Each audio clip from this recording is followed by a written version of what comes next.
Verse 764. If a destroyer should come round and say, if there is an ego, show it to me, and sage would declare, show me your own discrimination.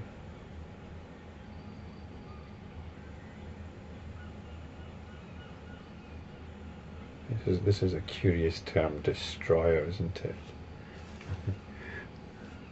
But Buddhism has had a full-scale industry of attacking notions of the ego, notions of the ego soul.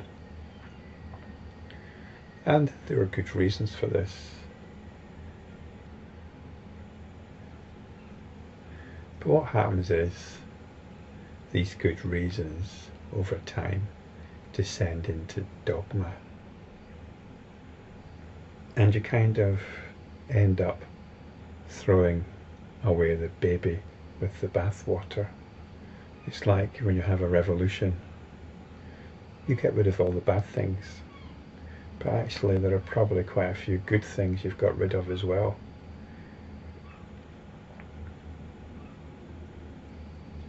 And what you end up is just with a new set of bad things by and large. Which doesn't mean that you shouldn't have your revolution, but you need to keep having revolutions. This tone is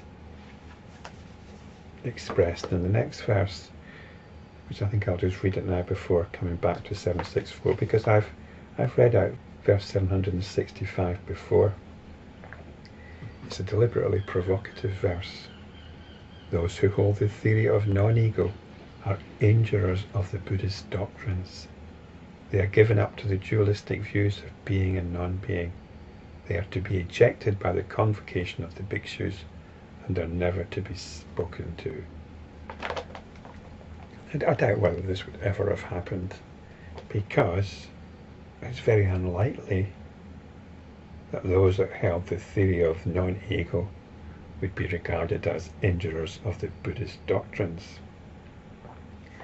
So this verse is just being deliberately provocative. Let's go back to the previous one. So if there is an ego, show it to me. This is the argument of the Buddhist. There's only the skandhas. Show me where there's an ego. And the answer is given by the sage.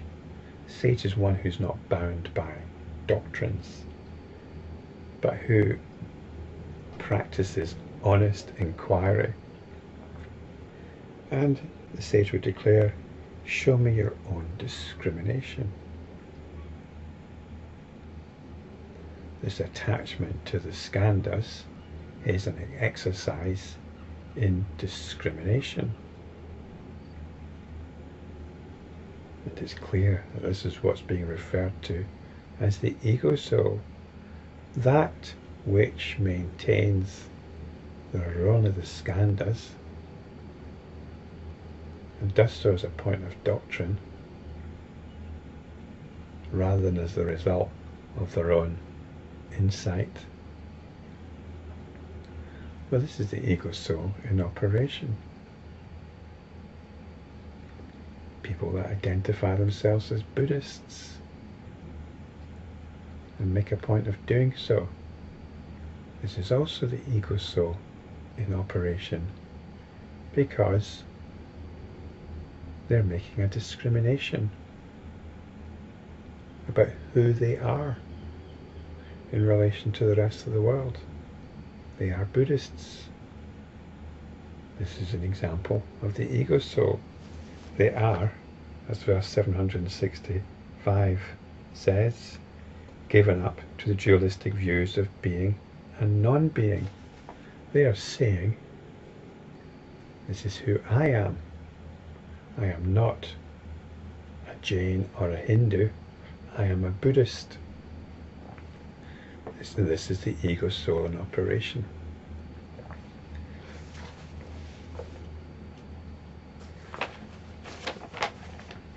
So we need to be flexible with these terms and not get hung up with them.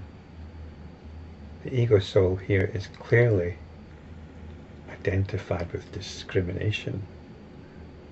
And discrimination is the activity of the unenlightened mind. Verse 766 goes on to rub it in even more.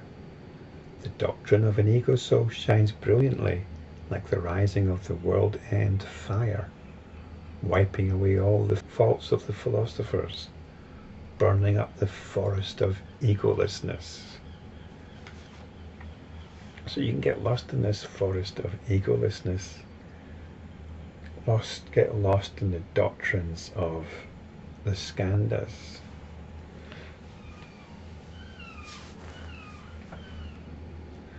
I'm reminded of the Heart Sutra and the enlightenment of Avalokiteshvara,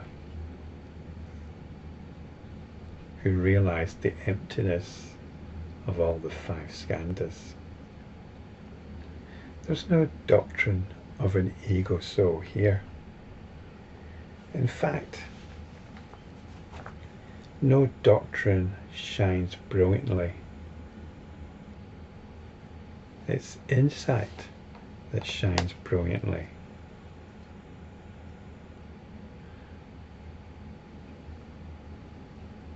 But like I've said, these verses are being deliberately provocative.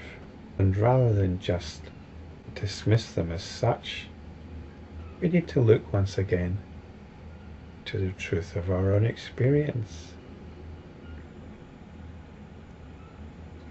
And I've spoken in previous verses how this ego soul is the sense of I am, what in past videos I've described as a sense of being. But this sense of being has got nothing to do with me as an individual.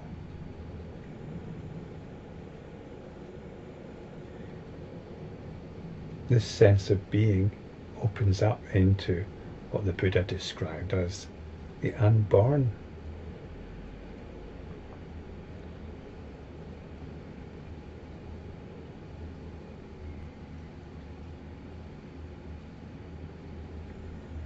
Sometimes, even in Buddhism, it's described as the self with the capital S. Doesn't matter what we call it, as long as we appreciate that it transcends our conventional understanding of the little self, me, and the external world. We can call this unborn, which is spelled with a capital U, the self with a capital S. And that's what I'm going to suggest that this doctrine of an ego soul is pointing to. It shines brilliantly like the rising of the world-end fire. This unborn is the end of the world. It's the end of the line. We can get off. We can get off of the world express, which is hurtling nowhere except into ignorance. We can hop off for a while, divesting us of all our beliefs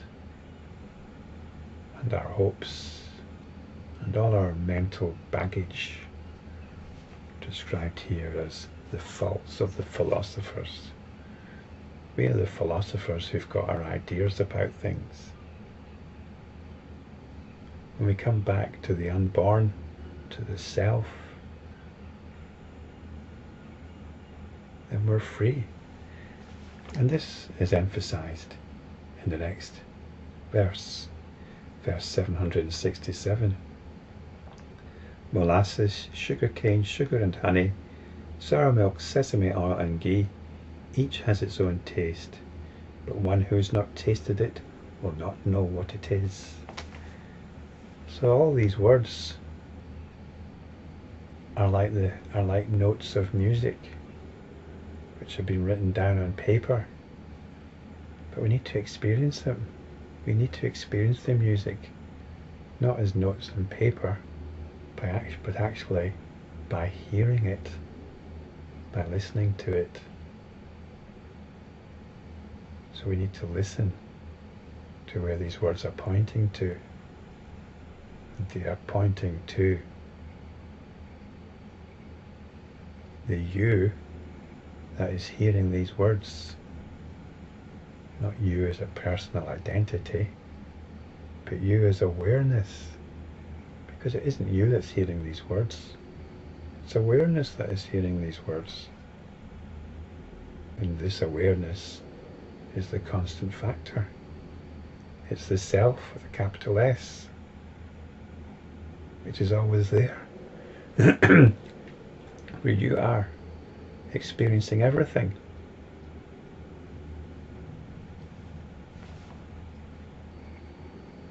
So you can taste it. Molasses, sugar cane, sugar and honey. They're all different kinds of sweetness. This is what you have to do. You have to taste this awareness. What does it taste like? Its taste is serenity, equanimity, lovingness.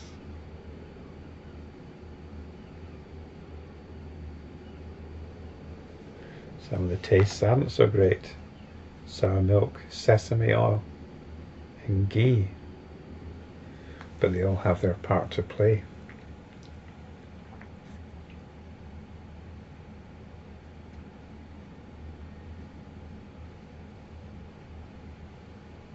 Sometimes when the taste isn't so pleasant, the impact is greater. The impact is greater. So the point here is not to get hidebound in particular teachings. If the teaching cannot be applied and tasted directly, then let's not get hung up on it.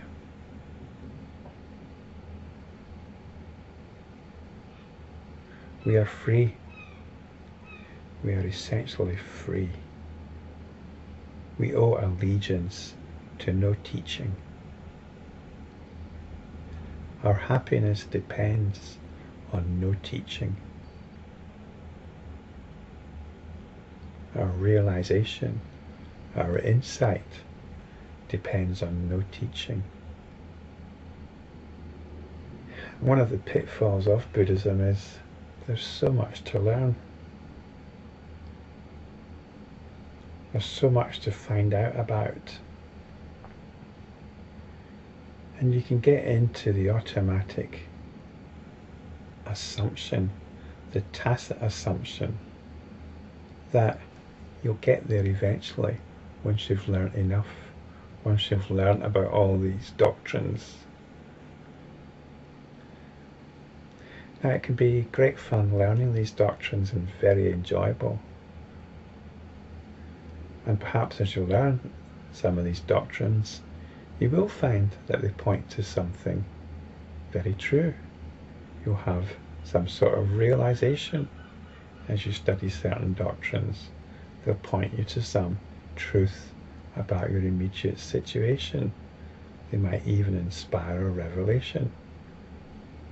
And so you carry on learning more doctrines. But ask yourself, are they actually pointing to fresh and deeper revelations? Are they actually reminding you and directing you to tasting the truth afresh? And if not, you must ask yourself, or stop at least and take stock and apply yourself to tasting the truth afresh once more.